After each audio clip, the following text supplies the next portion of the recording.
आपका Sharma short and academy में बहुत बहुत स्वागत है। दोस्तों, पिछले वाले जो वीडियो थे उनमें हमने शॉर्ट एंड की वर्णमाला और शॉर्ट एंड के जो महत्वपूर्ण तथ्य थे उसके बारे में अध्ययन किया था। और आज हम अध्ययन करेंगे स्वर के बारे में कि स्वर कितने प्रकार के होते हैं, इनको कैसे लिखा जाता है, इनका यूज़ कहाँ कहाँ पर होता है, उसके बारे में अध्ययन करेंगे। दोस्तों, शॉर्ट एंड सीखने के लिए चैनल को सब्सक्राइब करें। अगर वीडियो अच्छा लगे तो लाइक और कमेंट जरूर करें। दोस्तों, स्वर शॉर्ट एंड में स्वर दो प्रकार के होते हैं, मोटे बिंदु और मोटे डैश वाले, व छोटे बिंदु व छोटे डैश वाले होते हैं। आज हम अध्ययन करेंगे मोटे बिंदु और मोटे डैश वाले के बारे में अध्ययन करेंगे।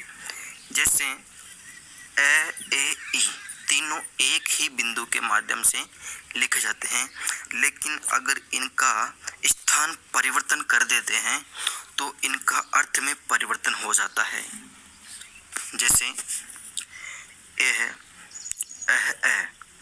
अगर शब्द के पहला वाला जो हिस्सा है उस पर अगर हम लगा देते हैं तो इसका अर्थ ए होता है। जैसे अमर लिखेंगे तो जो मैं वाला जो ऊपरी वाला हिस्सा है, पहला वाला हिस्सा है, अगर इस पर अगर हम छोटा सा बिंदु लगा देंगे तो इसका मान ए कहलाएगा, ये अमर बन जाएगा।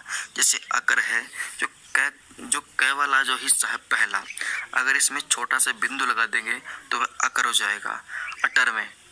अटर में ऊपर वाला जो हिस्सा है, ट वाला जो लंब लिखा जाता है, उसके बाईं साइड में अगर छोटा सा बिंदु लगा देंगे तो वह अटर हो जाएगा। आदि ऐसे लिखा जाता है। और अब हम चलते हैं ए की ओर। ए बिंदु को मध्य में लिखा जाता है। यदि शब्द के बीच में बिंदु को लगा देते हैं तो शब्द में परिवर्तन हो जाता है। जैसे अमर लिखे थे, अगर अमर में हमने बिंदु को पहले स्थान पर लिखा था, अगर उसी बिंदु को अगर मध्य में लगा देंगे तो उसका अर्थ में परिवर्तन होकर वे ए अमर हो जाएगा। ठीक है दोस्तों। और शब्द एकर है। जैसे हम अकर लिखे थे, अगर बिंदु को बीच में लगा देंगे तो वह एकर हो जाएगा। एटर है, बीच में लगा देंगे तो उसका अर्थ में परिवर्तन हो जाता है। इस तरह से लिखा जाता है। और अब आता है ई बिंदु को शब्द के अंत में लिखा जाता है। जैसे ईख है, ख वाला जो हिस्सा है, लास्ट वाला जो हिस्सा है, अंत वाला जो हिस्सा है, अगर उसके अंत में अगर बिंदु को लगा देंगे तो उसका अर्थ में परिवर्तन होकर वह ईख बन जाता है, ईख बन जाता है। जैसे ईमर है, मैं का जो लास्ट वाला हिस्सा है, अंत वाला हिस्सा है, अगर उसमें छोटा सा बिंदु लगा देंगे तो वह ईमर हो जाएगा, ऐसे लिखा जाता है। ये तो हो गए मोटे बिंदु वाले स्वर। और अब हम चलते हैं मोटे डैश वाले स्वरों की ओर चलते हैं। दोस्तों, आ ओ उ ये तीनों एक डैश के द्वारा ही दर्शाए जाते हैं, लेकिन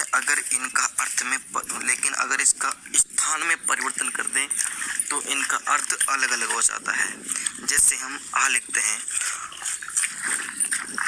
हैं तो शब्द के पहले वाले भाग पर आ को बनाते हैं। जैसे आम है, जो मैं वाला जो ऊपर वाला हिस्सा है, जो प्रथम वाला हिस्सा है, अगर उसमें छोटा डैश लगा दें तो वह आम बन जाता है। इस तरह से बनाया जाता है।